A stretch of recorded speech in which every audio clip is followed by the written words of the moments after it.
O que é que a gente precisa, e o principal ponto, o que é que nós precisamos observar? Quais são os sinais que a gente precisa observar para diferenciar casos de orientação de pais e de demanda de psicoterapia?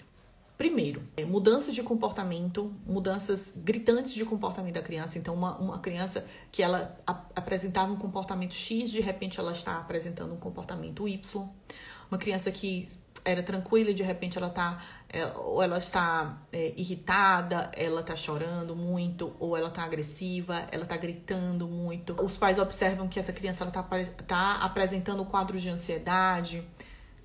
Demandas assim, mudanças de comportamentais que esses pais sinalizem que tem algo de errado, é interessante a psicoterapia. Crianças que elas estão no atraso de desenvolvimento, então às vezes atraso de linguagem, atraso de compreensão, de comunicação, né? Uma criança que ela tem dificuldade e a gente pega às vezes as crianças com dificuldade de compreender o contexto, de se expressar, de falar. Essas crianças precisam de uma avaliação, consequentemente também acompanhamento. Por exemplo, uma outra questão que às vezes acontece, crianças que elas chegam num processo de demanda de psicoterapia ou de orientação de pais, que os pais falam assim, meu filho é muito seletivo, não quer comer. E aí eu quero fazer uma orientação de como é que eu posso estimular essa criança a comer. Às vezes não é seletividade, é um transtorno alimentar. Então, às vezes, a gente se depara com crianças que não estão com uma simples seletividade alimentar. Elas estão com TRARI, né? Com transtorno restritivo habitativo, alimentar. Ela é uma criança que ela vai precisar, muitas vezes, de um acompanhamento multidisciplinar. Crianças que a gente precisa observar também o contexto, né, ambiental. Às vezes, essa mudança de comportamento, ela está relacionada a alguma situação vivida por essa criança. A gente sabe que o ambiente pode influenciar diretamente o comportamento infantil. As questões fisiológicas dessa criança, elas precisam ser observadas. Então, uma criança que ela tem alguma alergia, Carol, alergia, o que tem a ver alergia com irritabilidade? Tudo. Essa criança ela pode ter rinite, ela pode ter dificuldade de respirar, ela pode ter uma qualidade de sono baixíssima, péssima. Isso vai influenciar no comportamento dela, ela pode se tornar uma criança mais agressiva, mais irritada, mais impaciente. Então, tudo tem que ser investigado. Nós temos um radar, a gente precisa saber usar o nosso radar ao nosso favor.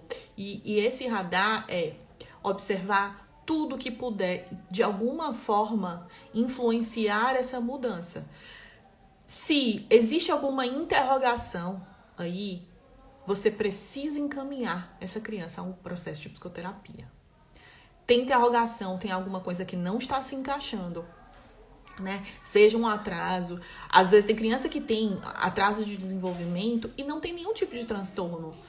Como eu já peguei crianças que passaram um caso, né? Por exemplo, pega uma criança que passou grande parte da vida, durante muitos meses e até anos, só na frente da televisão, porque a mãe ou o pai não podia dar atenção, não podia supervisionar essa criança e era mais fácil colocar essa criança na frente da supervisão. Essa criança vai ter um atraso. É bem provável, não que vai ter, mas é bem provável que essa criança tenha um atraso. Então, acontece sim da gente entender dentro do histórico que não necessariamente é um transtorno, mas existiram algumas influências ambientais que geraram essa consequência. E eu já peguei casos assim, né, de crianças que tudo indicava que era um autismo, mas que na verdade não. Foi uma criança dentro do histórico de vida que ela teve poucos estímulos. Uma criança que ela foi simplesmente só colocada ali na frente das telas muito cedo, um recurso pobre de interação.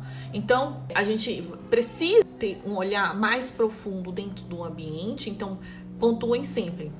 Ambiente, né? Como que está o ambiente dessa criança? Histórico familiar, tá?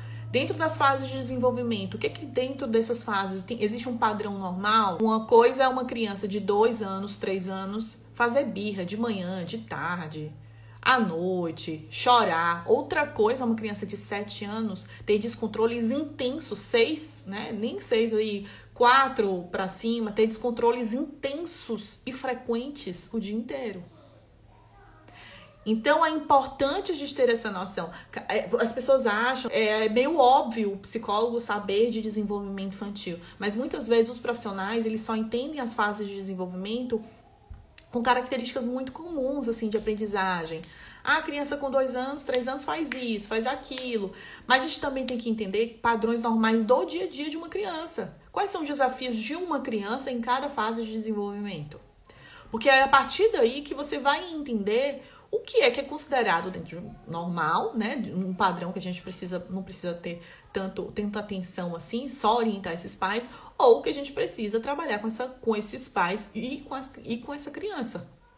Fazer um atendimento e até investigar o porquê que essa criança está apresentando esse quadro, né? Casos de crianças que chegam com gagueira.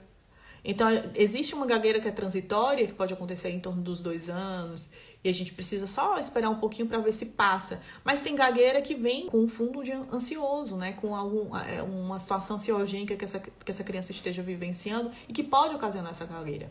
Então, a gente precisa, primeiro, olhar, avaliar, logo, assim, na primeira sessão, o que você puder colher, o máximo de informação. Por isso também, a gente tem que otimizar. Eu acho que a palavra certa é essa. Otimizar o nosso tempo na anamnese. Porque tem que ser uma anamnese que você consiga colher as melhores informações para você montar da melhor forma seu caso. Às vezes a gente não vai conseguir montar um caso em uma sessão, mas a gente pode otimizar. Eu tento otimizar o máximo os meus atendimentos, principalmente em atendimento de orientação de pais, né? Que a gente às vezes não tem muito tempo, então a gente precisa ver realmente o que a gente pode colher de máximo de informação, tá?